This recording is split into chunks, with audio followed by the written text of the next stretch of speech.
தமிழ் புத்தாண்டிலே மிதுன ராசிக்காரர்கள் எல்லாருக்கும் அமையுது.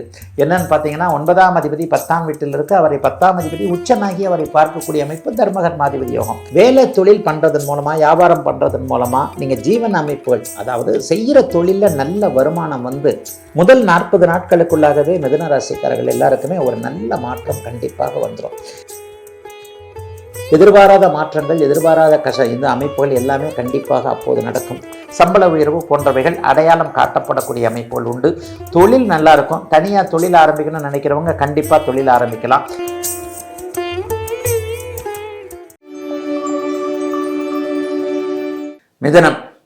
மிதுன ராசிக்காரர்களுக்கு மிகப்பெரிய பொருளாதார முன்னேற்றம் இந்த பராபவ வருடத்தில் 2026 நிச்சயமாக கிடைக்குங்க. 2ஆம் இடத்துல குரு பகவான் உச்சம் என்கின்ற அமைப்போடு கேளை யோகத்தை அப்படியே இது பண்ணிக்கக்கூடிய அமைப்புலையும் வரப்போறார். முதல் 40 நாட்களுக்குள்ளாகவே நல்ல பணவரவுகள் வரக்கூடிய அமைப்பு, வேலை தொழில் போன்றவைகள் சிறப்பாக இருக்கக்கூடிய அமைப்பு, பிடித்தமில்லாத வேலையில் இருக்கக்கூடியவர்கள் அனைவருக்குமே நல்லவைகள் நடக்கக்கூடிய அமைப்பு. கேளை யோகம் மட்டும் இல்லைங்க, தர்மகர்மாதிபதி யோகமும் இந்த தடவை கண்டிப்பாக தமிழ் புத்தாண்டிலே மிதுன ராசிக்காரர்கள் எல்லாருக்கும் அமையுது. என்னன்னு பார்த்தீங்கன்னா 9ஆம் அதிபதி 10ஆம் வீட்டில் இருக்கு. அவரை 10ஆம் அதிபதி உச்சனாகி அவரை பார்க்கக்கூடிய அமைப்பு தர்மகர்மாதிபதி யோகம். தர்மகர்மாதிபதி யோகம் அப்படின்னா என்னங்க, எப்படிங்க, என்ன பலன்கள் செய்யும் அப்படின்னு பார்த்தீங்கன்னா, கர்மம் என்றால் வேலை தொழில், தர்மம் என்றால் தானம் கொடை. வேலை தொழில் பண்ணுறதன் மூலமாக, வியாபாரம் பண்ணுறதன் மூலமாக நீங்கள் ஜீவன அமைப்புகள், அதாவது செய்கிற தொழிலில் நல்ல வருமானம் அளவுக்கு மீறின்னு சொல்லலாம். ஓரளவுக்கு நமக்கு தேவைப்படுறதை விட கொஞ்சம் எக்ஸ்ட்ரான்னு வச்சுக்கலாம். அதுக்காக கோடிக்கணக்கில் கொட்டும்னு நான் சொல்ல மாட்டேன். நமக்கு விட கொஞ்சம் ஒரு 100 ரூபாய், 500 ரூபாய், 1000 ரூபாய், 10,000 ரூபாய், 1 லட்ச ரூபா, இந்த மாதிரியான வகையில் கொஞ்சம் ஓரளவுக்கு நல்ல வருமானங்கள் அதை அடுத்தவங்களுக்கு தானம் கொடுக்கக்கூடிய அளவிற்கு, தர்மம் கொடுக்கக்கூடிய அளவிற்கு, கர்மத்தில் சம்பாதித்து தர்மத்தில் செலவழிக்கக்கூடிய அளவிற்கு வருமானங்கள் வரக்கூடிய வருஷமாக இந்த வருஷம் கண்டிப்பாக அமைஞ்சிருக்குதுங்க. முதல் 40 நாட்களுக்குள்ளாகவே மிதுன ராசிக்காரர்கள் எல்லாருக்குமே ஒரு நல்ல மாற்றம் கண்டிப்பாக வந்துடும். 2020, 21, 22 மாதிரி கஷ்டம்லாம் அஷ்டமச்சனி அப்போது நடக்கும்போதெல்லாம் கடுமையான கஷ்டத்தை மிதுன ராசிக்காரர்கள் படுத்திக்க. அந்த மாதிரியான கஷ்டங்கள்லாம் இனிமேல் வரப்போறதே கிடையாதுங்க. படிப்படியாக முன்னேற்றங்கள் கண்டிப்பாக வருங்க. இப்போ 9ஆம் இடத்துல இருக்கக்கூடிய ராகு அப்படியே 8ஆம் இடத்திற்கு மாற போறாரு ஐயா, அதில் எதுனா கஷ்டங்கள் வருமா? இல்லைங்க, குருவின் பார்வையில் அவர் வரப்போகிறார். எதிர்பாராத மாற்றங்கள், எதிர்பாராத இந்த அமைப்புகள் எல்லாமே கண்டிப்பாக அப்போது நடக்கும். ஆகவே எல்லா நிலைகளிலும் நல்லவைகள் அதிகமாக இருக்கக்கூடிய அருமையான மாதமாக இந்த மாதம் இந்த தமிழ் புத்தாண்டு அமைஞ்சிருக்குங்க. பராபவ ஆண்டில் வெளிநாடு வெளிமாநிலம் போக வேண்டும் என்கின்ற எண்ணத்தில் இருப்பவர்கள், அல்லது ஏற்கனவே நான் வெளிநாடு வெளிமாநிலத்தில் தான் இருக்கிறேன், அங்கே நான் செட்டில் ஆகலை, நினச்சது நடக்கலை, இந்த மாதிரி பிரச்சனையாக இருக்கிறது, சிட்டிசன்ஷிப் கிடைக்கல, கிரீன் கார்டு எப்போ கிடைக்கும்னு நினச்சிக்கிட்டு இருக்கேன், இவங்க எல்லாருக்குமே இந்த பராபவ ஆண்டில் அதற்கான நீங்கள் எதை நினைத்தீர்களோ அதற்கான அனுமதிகள் கிடைக்கக்கூடிய அமைப்புகள் கண்டிப்பாக மிதுன ராசிக்காரர்கள் எல்லோருக்குமே இருக்கிறது. பெரிய சோதனைகள் எதுவும் இருக்காது. குடும்பம் அமைதியாக இருக்கும். கணவன் மனைவி உறவு நன்றாக இருக்கும். நினைத்த இடத்துல நல்ல விதமாக வேலை செய்ய முடியும். வேலை மாற்றத்தை எதிர்பார்ப்பவர்கள், பதவி உயர்வு, சம்பள உயர்வு போன்றவைகளுக்காக காத்து கொண்டிருப்பவர்களுக்கு நல்ல வருமானம் உள்ள தொழில் அமைப்புகள், சம்பள உயர்வு போன்றவைகள் அடையாளம் காட்டப்படக்கூடிய அமைப்புகள் உண்டு. தொழில் நல்லா இருக்கும். தனியாக தொழில் ஆரம்பிக்கணும்னு நினைக்கிறவங்க கண்டிப்பாக தொழில் ஆரம்பிக்கலாம். எதிலும் நல்ல பெரிய முன்னேற்றங்கள் இருக்கக்கூடிய அற்புதமான நல்ல ஆண்டாக பராபவ ஆண்டு கண்டிப்பாக மிதுன ராசிக்காரர்களுக்கு இருக்கும். கவலைகள் எதுவும் இல்லாத தமிழ் புத்தாண்டு இந்த புத்தாண்டு.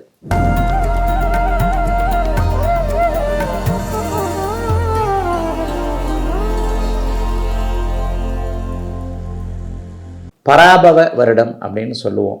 மிகப்பெரிய ஒரு நல்ல மாற்றங்களை கொடுக்கக்கூடிய ஒரு நல்ல இனிய தமிழ் புத்தாண்டாகவே 12 ராசிக்காரர்களுக்கும் அமையும். வருடாந்திர பலன்கள் எப்படி சொல்ல போகிறது அப்படிங்கிறத ஏற்கனவே நான் குமுதம் ஆன்லைனில் நிறைய இடங்களில் சொல்லியிருக்கிறேன்.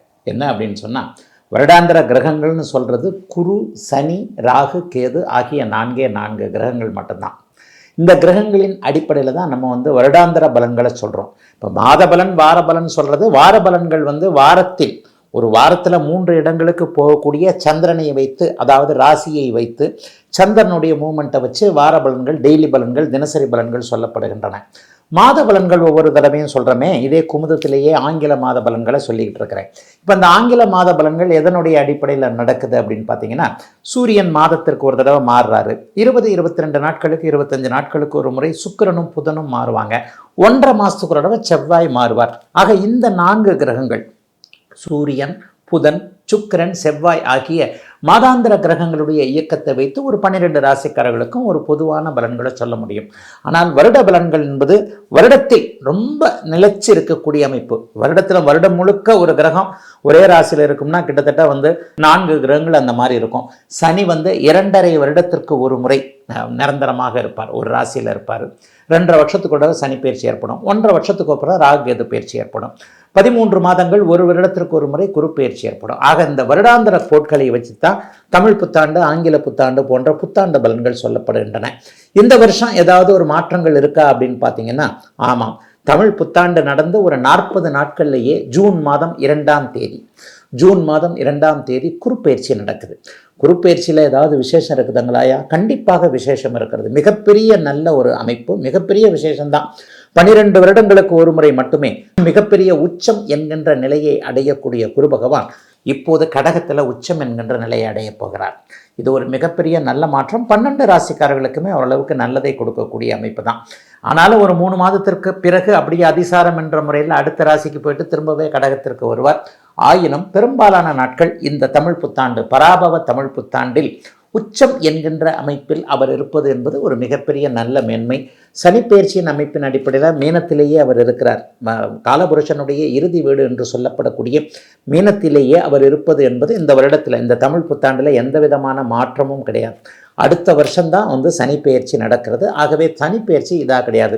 டிசம்பர் மாதம் 6ஆம் தேதி ராகு கேதுக்கள் இப்போது இருக்கக்கூடிய கும்ப வீட்டிலிருந்து மகர வீட்டிற்கும், ராகு கும்ப வீட்டிலிருந்து மகர வீட்டிற்கு வருகிறார், சிம்ம வீட்டிலிருந்து கடக வீட்டிற்கு கேது போகிறார் என்பது ஒரு மிகப்பெரிய யோக பலன். அதில் வேற பாருங்க, கேள யோகம் என்று சொல்லப்படக்கூடிய உச்சகுருவோடு கேது சேரக்கூடிய அருமையான யோகம் இந்த தமிழ் புத்தாண்டில் நிறைய பேருக்கு ஏற்பட போகுதுங்க.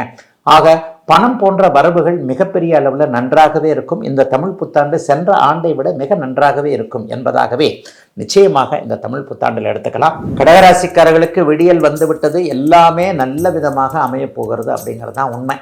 கடகராசிக்காரர்களுக்கு அதுவும் உண்மையை சொல்லப்போனால் இன்னும் அஷ்டமச்சனி விட்ட மாதிரியே இல்லைங்க, அப்படியே தான் நடந்துக்கிட்டு இருக்குங்கன்ட்டு ஒரு 4 வருஷமாக கஷ்டப்பட்டு கொண்டிருக்கின்ற அனைவருக்குமே ஒரு 40 நாட்களில், தமிழ் புத்தாண்டு ஆரம்பித்து 40 நாட்களில் உங்களுடைய ராசியிலேயே உச்சகுரு பகவான் வரப்போவதும் 9ஆம் இடத்தில் இருக்கக்கூடிய சனியை அப்படியே குரு பகவான் பார்க்க போகிறதுமாக மிகப்பெரிய நல்ல யோக பலன்கள் நடக்கக்கூடிய அமைப்புகள் உண்டுங்க. அதில் இப்போது 8இல் இருக்கக்கூடிய ராகு டிசம்பர் மாதம் 5ஆம் தேதி அல்லது 6ஆம் தேதின்னு நினைக்கிறேன். டிசம்பர் மாதம் முதல் வாரத்திலேயே உங்களுக்கு ராகு 7ஆம் இடத்திற்கு வந்து விடுகிறார். அதுவும் பெரிய ஒரு வகையில் நல்ல அமைப்பு. ஆகவே கடகராசிக்காரர்கள் தற்போது கொண்டிருக்கின்ற பின்னடைவுகள், மன அழுத்தம், கண்ணீர், கவலை, துக்கம், துயரம் போன்ற அத்தனை அமைப்புகளையும் படிப்படியாக நீங்க வைத்து தன்னம்பிக்கை, தைரியம் எல்லாவற்றிலும் ஒரு மாதிரியான நிம்மதி, சந்தோஷத்தை கொடுக்கக்கூடிய ஆண்டாக இந்த பராபவ ஆண்டு 2026 தமிழ் புத்தாண்டு கண்டிப்பாக இருக்குங்க.